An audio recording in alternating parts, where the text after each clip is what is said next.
कल कई संतों से बैठ करके वार्ता हुई कि बताइए मरने की बात सुनकर डर लगता है? बोले बहुत डर लगता है। क्यों क्यों डर लगता है? क्या अपने प्रभु के पास जाने में आपको भय लग रहा है? तो आप कहेंगे नहीं, तो इसका कारण संसार आपको बहुत प्रिय लग रहा है, शरीर बहुत प्रिय लग रहा है, भोग बहुत प्रिय लग रहे हैं, इसलिए शरीर छोड़ने की बात सोचने मात्र से भय लगता है। सोचो, बैठ के आधा मिनट सोचो कि अगर अभी मृत्यु आ जाए तो 30 सेकंड बाद मानो हम मर जाएंगे, कैसा लगेगा? अभी घबराहट पैदा हो जाएगी। यही मिटाना साधना है। मरने की तैयारी ना करने के कारण मृत्यु से भय लगता है। नहीं, मृत्यु श्री कृष्ण का आलिंगन है। भगवान कह रहे सब कुछ हरण करने वालों में मैं महान मृत्यु हूं, तो मेरे प्रभु ही तो मृत्यु रूप में आते हैं। फिर डरना क्या? डर इसलिए लग रहा है शरीर प्रिय है, भोग प्रिय है, संसार अच्छा लगता है। नाली का कीड़ा भी यहां बहुत अच्छे से जीना चाहता है, ऐसे उसको बहुत अच्छा लगता है, कभी प्रलय ना हो, कभी नाश ना हो, और ये मुझे नाली में रहने को मिले। शूकर अपनी इच्छा चाहता है, सब अपनी अपनी इच्छाओं में ही जीना चाहते हैं, इसीलिए मरने से भय लगता है। यदि इच्छा का नाश हो जाए तो मृत्यु नामक कोई वस्तु है ही नहीं, कोई भय नहीं है। थोड़ी देर सोचो, दूसरे के उपदेश की जरूरत नहीं, आप खुद सोचिए। मृत्यु तो होनी ही है, निश्चित होनी है। इसका नाम मृत्यु लोक है। जो यहां जन्मेगा वो मरेगा, निश्चित पक्का है ये। अब जब मरना ही है तो हम मरने की तैयारी ऐसी क्यों न कर ले कि मुझे मृत्यु से भय न लगे, पर हम जीने की तैयारी में खूब लगे हैं। देख लो, बढ़िया मकान, बढ़िया खान पान, वस्त्र, परिवार, रिश्ता, नाता, ये सब जीने की तैयारी पूरे जीवन भर करते रहे, पर मरने की तैयारी नहीं की, इसलिए मृत्यु से भय लगता है। और मरना निश्चित है, छूटना निश्चित है, तो फिर मन पछतई है अवसर बीते। ये अंत ही तो ही तजेंगे पामर, तू न तजय बही ते, मन पछतई है अवसर बीते। बढ़िया अवसर है, मृत्यु पर विजय प्राप्त करने का बढ़िया अवसर है। श्रीपाद प्रबोधानंद जी महाराज कह रहे हैं, शोढ्वापि दुःखानि सुदुस्सहानि त्यक्त्वाप्यहो जाति कुलादिकानि, भुक्त्वा स्वापकैरपि थुत्कृतानि, बृंदाटवीवासमहं करिष्ये। शोढ्वापि, यदि मेरे शरीर में भयानक रोग रूपी दुख हो, या बाहर विपत्ति रूपी, दरिद्रता रूपी दुख हो, तो भी मैं अब अपने लक्ष्य से विचलित होने वाला नहीं। ये मृत्यु पर विजय प्राप्त होने की तैयारी है। शोढ्वापि दुखानि सुदुस्सहानि, जो सहा नहीं जा सकता ऐसा दुख। आप विचार करेंगे कि जो ऐसा दुख है उसमें भजन कैसे हो सकता है।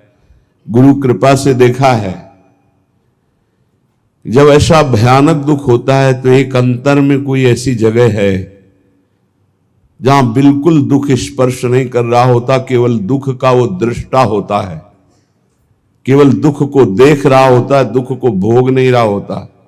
उस समय भी एक अद्भुत आनंद, जैसे हम सामने आग लगा हुआ देख रहे हैं दृश्य, पर हम आग से बहुत दूर हैं, ऐसा अनुभव होता है।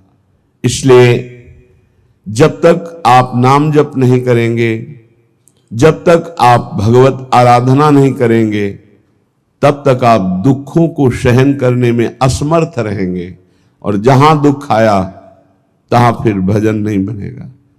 कल एक उपासक एकांतिक में प्रश्न कर रहे थे कि बहुत कृपा है हमारे ऊपर प्रभु की, खूब नाम जप करते रहे, पर अब हमारा शरीर अस्वस्थ हो रहा है, अब भजन में रुचि नहीं रह गई। ऐसा कैसे हो सकता है कि आपका खूब नाम जब चल रहा हो, खूब अच्छा लग रहा हो, फिर भजन छूट जाए रोग में? और साधारण रोग, शुगर हो जाना, ब्लड प्रेशर हाई लो हो जाना, ये तो सबके लगभग लगभग है। कोई बिरला ही बचता है जिसके शरीर में रोग ना हो, ये कलिकाल है। अगर रोग ये साधारण आने पर आपका भजन छूट जाता है, तो असाध्य रोगों में क्या करेंगे आप? तो फिर प्रभु को भूल ही जाएंगे। तो आपकी तैयारी क्या रही? तैयारी तो इसी बात की है कि भारी विपत्ति बाहर और अंदर शरीर रोग ग्रसित पर हम आपका भजन नहीं छोड़ेंगे। शुद्धापि दुखानि सुदुस्सहानि, ऐसा दुख जो सहा नहीं जा रहा, उस समय भी हम राधा राधा राधा राधा ऐसा रटेंगे। त्यक्त्वाप्य हो जाति कुलादिकानि, हमारे कुल के, हमारे जाति के, हमारे परिवार के त्यक्त्वा, हमें त्याग दे, तो भी मैं ऐसी परिस्थिति में भी प्रभु का स्मरण नहीं छोड़ूंगा। भुक्त्वा स्वापाकैरपि थुत्कृतानि, बहुत ऊंची बात कह रहे हैं कि यदि मुझे श्रीधाम वृंदावन का वास मिले, आश्रय मिले, और मुझे नीच जनों का जूठन पाना पड़े, तो मैं वो पा करके रहूंगा, पर अब मृत्यु की तैयारी में कसर नहीं रखूंगा, अब मृत्यु पर विजय प्राप्त करूंगा। धाम का आश्रय लेकर सत्संग करते हुए नाम वाणी में ऐसा चित्त डुबोऊंगा कि शरीर अस्वस्थ हो तो भी भजन न रुके, भारी विपत्ति हो तो भी भजन न रुके, परिवार के लोग हमें त्याग दें तो भी भगवद आश्रय न छूटे, और हमको जूठन मांग के खानी पड़े तो भी भगवद आश्रय नहीं छोड़ेंगे। ऐसे पुरुष को परम पद की प्राप्ति होती है। इतना धैर्यवान होना चाहिए। ये छुटपुट विपत्तियां, रोग, ये हमारे पाप कर्म के प्रभाव से ही आते हैं। हमको आनंद पूर्वक सहना सिखाता है सत्संग, शास्त्र, भजन, ये सामर्थ्य देता है। भजन नहीं तो बातों से नहीं सह पाओगे। इसीलिए यावत स्वस्थमिदम कलेवरम यावत च दूरे जरा, जब तक आपका स्वास्थ्य ठीक है, वृद्धावस्था दूर है, तब तक भजन कर लो। ऐसा अभ्यास कर लो कि किसी भी स्थिति में भजन न छूटे। घर छोड़ने के पहले गुप्त रूप से 4-4 दिन, 5-5 दिन भोजन का त्याग करने का अभ्यास गुप्त रूप से किया, क्योंकि हमको बाहर मिले ना मिले तो हम कैसे रह पाएंगे। पहले तैयारी की जाती है। एक एक को मृत देखा, एक एक को मृत देखा, मां को, परिवार को, सबको। जब अंदर आ गया कि सब ये शरीर मृत हैं, और अंदर ही आ गया कि कई दिन भोजन न मिलने पर भी मैं भजन अपना नहीं छोड़ पाऊंगा, नित्य निरंतर भजन करते हुए मैं बाहर परिवार से, भोजन से, सबसे विलग होकर के भी जी लूंगा। पहले अभ्यास किया, फिर निकल पड़े। जब निकल पड़े तो कदम पीछे नहीं, आगे। चाहे जितनी गाली, अपमान, दुख, सर्दी, गर्मी, बरसात, हर कष्ट सहते हुए पशुवत शरीर का व्यवहार, जैसे पशु ऐसे व्यवहार, जैसे पशु के न रजाई है न कंबल है, जो मिला सो खा लिया, जहां मिला वैसे पड़ा, ऐसे शरीर। तब वो जाकर के अंदर वेदना जागृत हुई, कैसे ब्रह्मबोध हो, कैसे भगवत प्राप्ति हो। अब तो जीवन का लक्ष्य केवल भगवत प्राप्ति। तब जहां कहीं भी चित्त की वृत्ति विषय संयोग के लिए लालायित हुई, वही रो रो कर प्रभु से प्रार्थना, प्रभु बचाओ, ऐसी वृत्तियों से बचाओ जो आपसे विमुख कर रही। बस एक ही उपाय मिला है आज तक विषयों पर विजय प्राप्त करने का, रोकर भगवान से प्रार्थना करना। नहीं, विषय इतने प्रवीण है कि इंद्रियों को बलात् अपने में तन्मय कर लेते हैं। इंद्रियां इतनी प्रबल है कि मन को बलात् अपने में अधीन कर लेती। मन इतना प्रबल है कि बुद्धि को अधीन कर लिया। बुद्धि इतनी प्रबल है कि जीवात्मा उसी में तन्मय होकर भोगों में लग गया। ये कहने में इतना समय लगा, तन्मय होने में इतना भी समय नहीं देता। विषय 1 सेकंड में तन्मय करा देता है। जहां तन्मय हुआ वहां भ्रष्ट हुआ। इसलिए कैसी भी परिस्थिति हो, भजन का अभ्यास कर लो। जीवन में एक ही बात दृढ़ निश्चय रही गुरु प्रताप से, हमारा स्मरण न छूटे। वह उसके लिए पूरा जीवन लगा दिया गया है। स्मरण न छूटे। हजारों के बीच में या एकांत में, भूख प्यास में या छके हुए, अपमानित होकर या सम्मानित होकर, सर्दी गर्मी बरसात कोई भी परिस्थिति हमें भगवान से विमुख न कर पावे। कोई कहने वाला थोड़ी था परमार्थ में जब चले, कोई सिखाने वाला थोड़ी था। एकमात्र परमात्मा स्वरूप गुरुदेव हर समय साथ रहते, हमारे दिमाग में रहते। 3 बार गंगा स्नान, चाहे सर्दी हो, चाहे गर्मी हो, चाहे बरसात हो। एक ब्रह्म मुहूर्त 3 बजे 4 बजे के बीच में जब भ्रमण करते थे, अगर कहीं रुके तो 2 बजे के बाद उठकर गंगा किनारे। पर भ्रमण में ऐसी, क्योंकि पता नहीं कौन कहाँ घाट है, कहाँ स्नान करना है, तो 4 बजे के लगभग, फिर 9 और 10 के बीच में एक स्नान, और फिर 3 और 4 के बीच शाम। ये शौच लगे न लगे उससे नहीं, 3 बार त्रिकाल स्नान करना और त्रिकाल आराधनाएं कुछ गुरु प्रदत्त। अपने को जब तक आप दुख सुख में समान रखकर साधना में भाव नहीं रखेंगे, तब तक आप नहीं चल सकते, क्योंकि ऐसी परिस्थितियां माया डाल देगी। हमें बड़ा आश्चर्य लगता है, छोटे मोटे रोग, ब्लड प्रेशर लो हो गया या हाई हो गया या शुगर बढ़ गई, ये तो बहुत बड़ी बड़ी भयानक परिस्थितियों में महापुरुषों की दिनचर्या में कोई फर्क नहीं पड़ा। तिवारीपुर सेनपुर के समीप है, वहीं एक पंजीरी बाबा रहते थे। उनकी एक सिद्धि थी ऐसी कि इतना बड़ा पात्र था मिट्टी का, और हजारों दसियों हजार लोगों को पंजीरी ऐसे देते थे, एक एक मुट्ठी, कितनी भी 100 ग्राम 50 ग्राम उसमें डाल दी गई, बस लाल चला ऐसे ऊपर रख दिया, बस उससे देते चले जा रहे। दसियों हजार लोगों को पंजीरी बांट देंगे, उतनी ही बची रहेगी। ऐसे सिद्ध महापुरुष। पर उनका नियम था, सुबह 2 बजे रात्रि से लेकर के दोपहर 2 बजे तक गंगा जी में खड़े होकर मंत्र जपना। प्रारब्ध भोग उपस्थित हुआ, कछुआ ने काट लिया, पर वो अपने हिले नहीं साधन से। अब वहां दंडोत प्रणाम करने वाले हजारों लोग, लेकिन पूछने वाला कौन होता है, आप कैसे हैं? ये तो कोई बिरला ही। अब उनकी सड़न पैदा हुई, उसी पैर में मवाद बनने लगा। वो वैसे ही दिनचर्या, कीड़ा पड़ गए, वैसे ही दिनचर्या। जब कीड़ा पड़ गए, दुर्गंध आने लगी, तब दूर से लोग दंडवत करते, पंजीरी लेने नहीं नजदीक आते, तो हंसते, ये संसार है, हंसते। कभी उनको शोक ग्रसित नहीं देखा, कभी नहीं देखा। एक संत भगवान को देखा कि कमर से नीचे बेकार हो गए, प्रारब्ध भोग है। ऐसे हाथ के ऐसे बल से गंगा जी जाना, स्नान करना, अपनी दिनचर्या में जब उनसे बात करते तो अमृतमय आनंद में डूबे रहते। ये है साधना का फल। शरीर की कैसी भी परिस्थिति हो, हमारे भगवदानंद में फर्क ना पड़े, तब तो साधन। तो कह रहे हैं, शुद्धापि दुखानि सुदुस्सहानि, तैयार हो जाओ। देखो, ये तैयारी है मृत्यु पर विजय प्राप्त करने की। चाहे जैसी दुख की परिस्थिति हो, चाहे जैसी परिस्थिति, भजन न छूटे। आप भजन को पकड़ने की कोशिश करें, भजन आपको पकड़ लेगा। जिस दिन भजन पकड़ लेगा, उस दिन छूटेगा ही नहीं, रात दिन गूंजता रहता है। कैसी उसको आनंद की अनुभूति होती होगी, जिसका निरंतर मंत्र चलता है, नाम चलता है।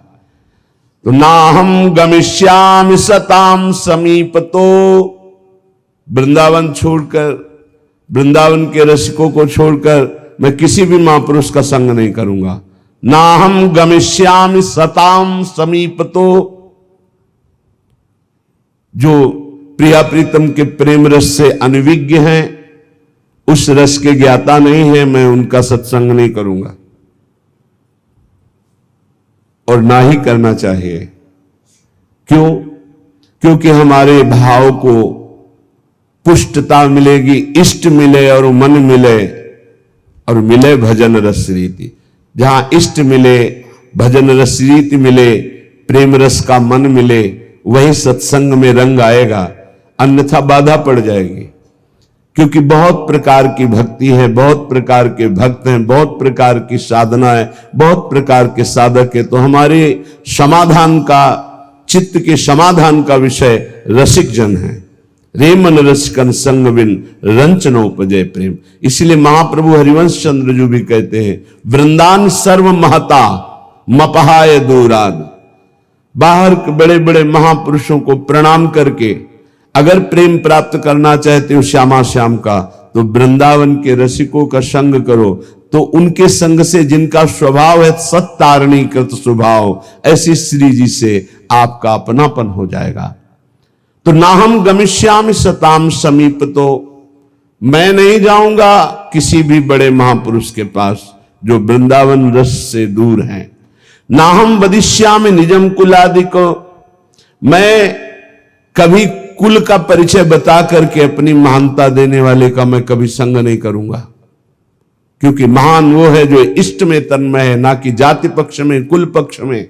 ऐसी महानता न विद्वान पक्ष की। विद्या रूप मातु कुल धन यौवन अभिमान, इनका आदर नहीं होता। अगर इनका आदर होता है तो असत का आदर होता है, असत का संग होता है। श्रीपाद करे, ना हम वदिष्यामि निजम कुलादिकम, ना मैं अपने कुलादि का परिचय दूंगा और ना कुल का परिचय देने वालों का संग करूंगा। ना हम मुखम दर्शितास्मि कस्यचित्, मैं ऐसे का कभी मुख भी नहीं देखना चाहूंगा जो प्रिया प्रीतम से विमुख होकर के संसार के राग रंग में मगन है। वृंदाटवी वास कृते साहसी, मैं अत्यंत साहसी होकर के, असंग रह करके श्री प्रिया प्रीतम का निरंतर भजन करूंगा। आह कीदृक् पुण्य राशे, आहा कैसे पुण्य प्रकट हो गए कि हमारी श्री जी की करुणा उदय हुई और मुझे वृंदावन धाम का वास मिला, आने को मिला, दर्शन करने। आहा कीदृक् पुण्य राशे सुपरिणतरियम केयमाश्चर्य रूपा, कारुण्योदार लीला स्फुरति भगवतः कोनु लाभोद्भुतोयम। आहा, मेरे सारे पुण्य फलीभूत हो गए, मुझे वृंदावन आने को मिला, वृंदावन में दर्शन मिले बिहारी जी के, राधा वल्लभ जी के, राधा रमण जी के, रसिकों का संग मिला, मेरे पुण्य फलीभूत हो गए। आहा आहा, क्या आश्चर्य में करुणा उदारता प्रकट हुई कि मुझे परम रूप राशि श्री प्रिया जी के चरणों की शरणागति मिल गई, जो परम करुणा उदार का साक्षात वपु हैं। श्री जी के रूप का एक ऐसा प्रभाव कि रोए बिना नहीं रह सकते आप। करुणा दयालुता टपक रही है श्री जी के रूप से। वो मतलब सामर्थ्य के बाहर की बात है, कोई वर्णन कर सके। ऐसे नेत्र है, ऐसी करुणा है, ऐसा अपनापन है कि बस चिल्ला चिल्ला के रोने का मन होता है। तो कहते आहा, हमारे ऊपर कितनी करुणा हुई। केम आश्चर्य रूपा, कैसा ये आश्चर्य में रूप है मेरी प्यारी जू का। कारुण्य उदार लीला स्फुरति भगवतः कोन लाभोद्भुतोयम, जहां जिनकी करुणा उदारता का लाभ स्वयं भगवान ले रहे हैं, वो रूप हमारी स्वामिनी जी का। मैं उनका शरणागत हूं। यद्वा नाश्चर्य में तन निज सहज गुणम मोहित श्री विधिशा, मेरी स्वामिनी जी का ऐसा सौंदर्य है, ऐसा प्रेम है कि लक्ष्मी ब्रह्मा शिवादि देवगण भी मोहित हो रहे हैं। यद्वा नाश्चर्य में तन निज सहज गुणम मोहित श्री विधि ईशा, श्री लक्ष्मी जी, विधि ब्रह्मा जी, ईश्वर भगवान महादेव, उच्चैर वस्तु, ऐसी दिव्य प्रेम वस्तु वृंदावन मिद मवन उयत स्वयं प्रादुरस्ते, मुझे वृंदावन की भूमि ने प्रदान किया। श्री स्वामिनी जी का रूप, स्वामिनी जी की शरणागति, स्वामिनी जी का राधा नाम, जिसे लक्ष्मी जी, ब्रह्मा जी, भगवान शिव आदि देवगण भी मोहित हो रहे हैं। ऐसा प्रेम, जिस उदारता का लाभ स्वयं भगवान श्री कृष्णचंद्र जी ले रहे हैं, ऐसी स्वामिनी मुझे मिली। ये सिर्फ वृंदावन भूमि की कृपा। इसलिए मेरी जिह्वा रटन वृंदारण्येत्यविरत मटस्तत्र परितो नटन गायन प्रेमणा पुलकित वपुस्तत्र विलुठन त्रुटत सर्वग्रंथि स्फुटदति रसोपास्ति पटिमा कदाहम धन्यानाम मुकुटमणिरेशोस्मि भविता। मैं बन गया सबका मुकुटमणि। ये देखो, हम श्यामाजू के बल अभिमानी। कदाहम अहम धन्यानाम, मैं धन्यों में धन्य हो गया। मुकुटमणि रेशोस्मि, अस्मि मैं, भविता मैं मुकुटमणि बन गया। किस बात से? क्योंकि मुझे ऐसी प्यारी जू की शरणागति मिली, मुझे प्यारी जू का नाम रटने को मिला। तो रटन वृंदारण्य, मैं वृंदावन में रहकर राधा राधा राधा ऐसा रटूंगा। विरत मटस तत्र परितो, वृंदावन की गलियों में घूमता हुआ नटन गायन प्रेमणा, नाचते हुए और पद गायन करते हुए। हाँ, पद गायन करते हुए। बन की कुंजन कुंजन डोलन, निकसत निपट साकरी बीथिन, परसत नाहि निचोलन। बन की कुंजन कुंजन डोल, साथ में प्रियालाल बन विहार कर रहे, भावना करते हुए उपासक पद गायन। देखी सखी राधा पिय केली, देखो सखी प्रिया प्रीतम कैसे प्रेम रस क्रीड़ा करते हुए वन विहार गहवर वन में कर रहे। सुंदर पुलिन सुभग सुखदायक, नव नव घन अनुराग परस्पर, खेलत कुंवर नागरी नायक। सखी देखो कैसे यमुना का पावन पुलिन है, नवीन नवीन अनुराग में डूबे हुए नौ किशोरी नौ किशोर कैसे पावन यमुना पुलिन के तट पर क्रीड़ा कर रहे, खेल रहे हैं।